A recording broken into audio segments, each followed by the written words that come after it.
네, 동지들 반갑습니다. 오늘은 코로나19와 노조의 대응 방향에 대해서 동지들과 이야기 나눠보겠습니다. 저는 공공수호조 정책실장 맡고 있는 박준영입니다.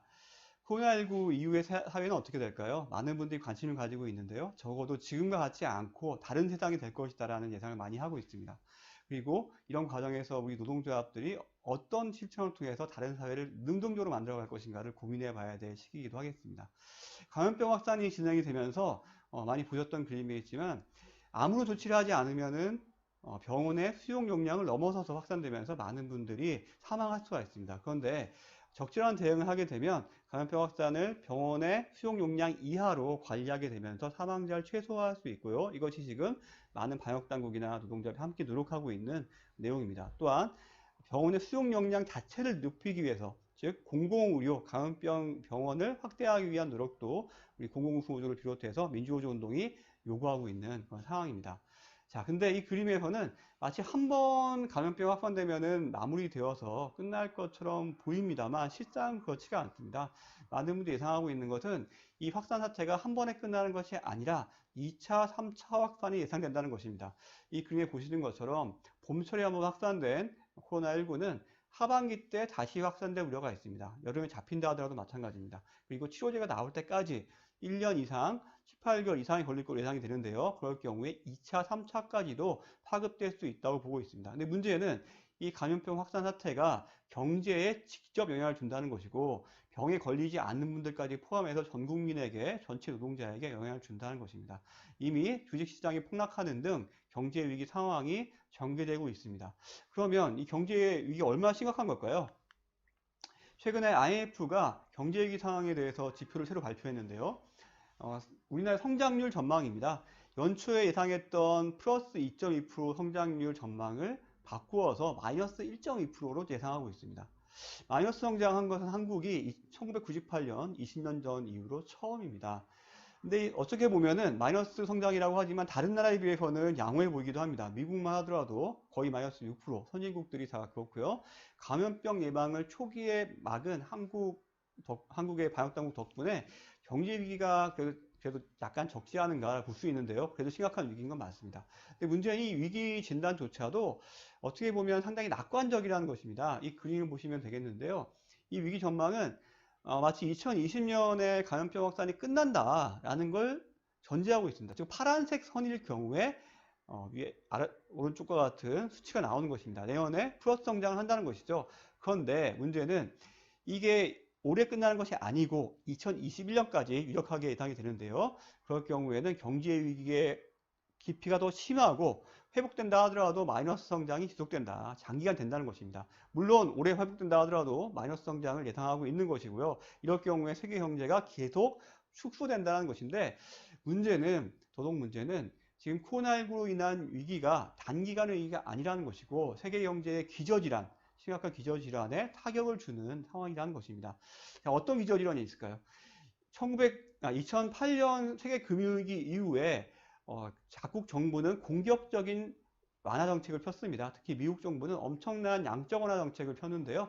알려져 있는 것처럼 2008년 이전에 시중에 풀려있던 1조 달러 규모의 돈이 금융위기 지나면서 약 4조 달러 규모로 확대가 되었고요. 이번 위기를 거치면서 무제한 양적 완화를 하면서 무려 9조 달러까지 확대될 것으로 보고 있습니다. 실물 경제는 거의 비슷한 상황인데 돈이 9배가 풀린다라는 이야기인데요. 이 돈은 대부분 기업과 가계, 정부의 부채가 되고 맙니다. 그렇기 때문에 경제 위기가 연쇄적으로 일어나면서 노동자들의 고용에도 영향을 주게 됩니다. 지금 상황은 코로나19로 인한 위기가 경제 위기로 확산되고 고용 위기로 이어지는 것으로 볼 수가 있습니다. 어떤 과정을 통해서 이루어지는지를 살펴보겠습니다. 약간 복잡하긴 한데요. 일단 코로나19가 확산되면서 소비가 줄어든 건 다 아시고 계시죠. 당장 식당도 가지 않고 영화도 보러 가지 않고 여행도 가지 않습니다. 또 한편으로 생산이 중단되는데요. 지난달만 해도 현대자동차의 생산이 중단됐습니다. 중국에도 부품이 오지 않기 때문에 그랬습니다. 생산과 소비가 모두 중단되면서 고용위기로 이어집니다. 당장 그 사람들이 돈을 쓰지 않으면서 고용이 줄어들고 폐업하는 가게가 생깁니다. 또 우리 가구의 위기가 벌어집니다. 또 이 상황에서 생산과 소비가 중단되면 당연히 기업의 영업 손실을 통해서 기업 위기로 이어집니다. 기업과 고용이 가계가 위험에 처하면 금융위기로 이어지는데요. 금융기관들이 부채를 떠안게 되는 상황이 발생하고 손실이 예상됩니다. 그럼 정부는 양적완화, 금융지원, 재정지원 등을 통해서 손실을 보상하려고 하는데 문제는 이런 과정을 통해서 부어진 자금들이 결국은 정부, 기업, 가계의 부채를 누적시킨다는 것입니다. 이 과정을 통해서 이게 악화되는데 악화되면 악화될수록 정부는 양적 완화, 금융지원, 재정지원을 더 하게 됩니다. 결국 이러다가 취약한 기업과 국가가 먼저 무너집니다. 대표적으로 우리나라 같은 경우에도 이미 자영업자들이 무너지고 계시고 또한 올해 같은 경우에 남미 몇 개 나라들은 무너질 가능성이 큽니다. 그럴 경우에 세계 경제 위기가 확산되는데요. 세계 경제 위기 확산은 생산 사슬 중단과 소비 중단 축소로 이어지면서 전체적인 악순환을 강화하게 됩니다. 결국 이런 식으로 기저질환에 있던 세계 경제가 코로나19라는 타격을 받으면서 악순환의 고리가 시작된다는 것이고 상당히 위기가 장기화될 가능성이 크다라고 볼 수 있겠습니다. 자, 근데 이 문제는 이 위기가 노동자에게는 고용위기로 다가온다는 것입니다. 이 그림은 지난 한 달 정도부터 미국의 주당 실업급여 신청자 수를 보여주는 그림입니다. 지난 2008년, 2009년 금융위기 당시에 가장 많이 신청했던 실업자 수가 약 66만 명이었는데요. 이번 과정 거치면서 300만 명, 600만 명까지 뛰어올랐습니다.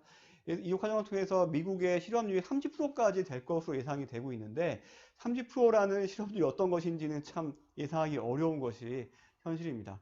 자, 우리나라는 어떨까요? 우리나라도 지난달에 통계청이 발표한 통계입니다.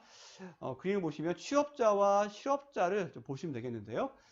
취업자가 줄어든 건 이해가 되실 겁니다. 일자리를 구하기 어려우니까요. 근데 이상하게 실업자도 줄어들었습니다.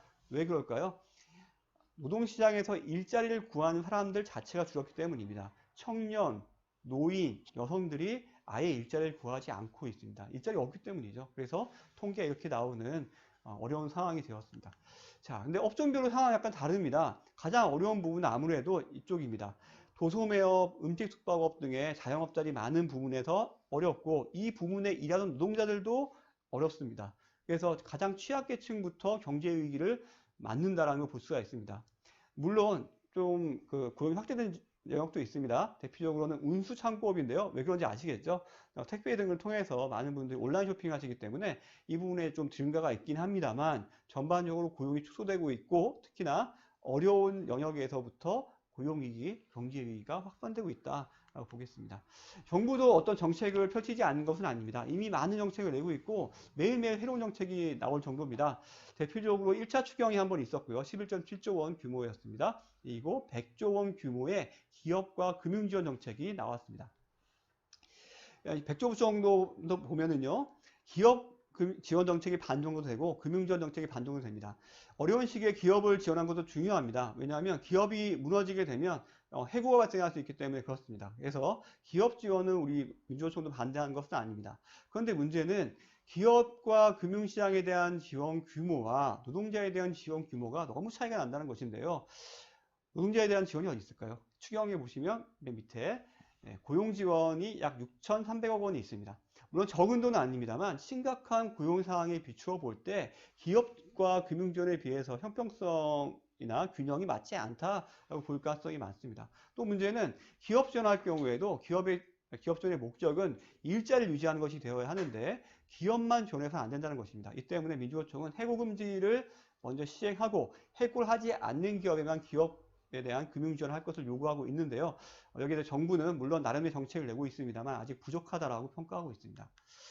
이런 상황에서도 한국의 천민적인 기업과 자본가 사업주들은 이런 요구를 내고 있습니다. 이번 위기 이후에 쓱 들이민 요구가 경제활력 제고를 위한 건의사항 이런 것들이 있는데요.